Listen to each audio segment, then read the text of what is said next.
आई, किती सुरेख गोष्ट सांगितली आपल्या श्रीकृष्णानं, ऐको.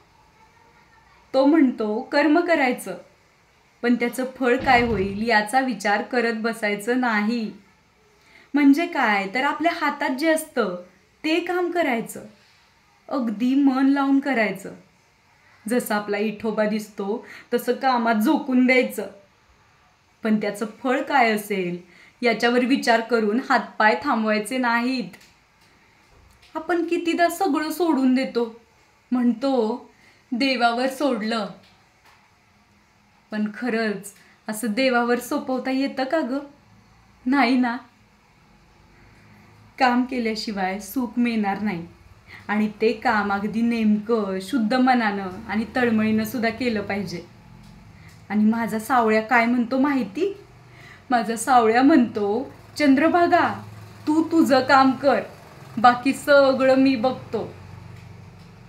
मग काय, त्याच्यावर सगळं सोडून अगदी समाधानानं आणि श्रद्धेनं आपलं आपलं काम करत बसायचं.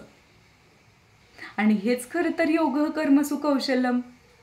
म्हणजे आपलं काम करत राहायचं, कुठल्या फळाची अपेक्षा करायची नाही आणि त्याच्या जंजाळात सुद्धा अडकायचं नाही.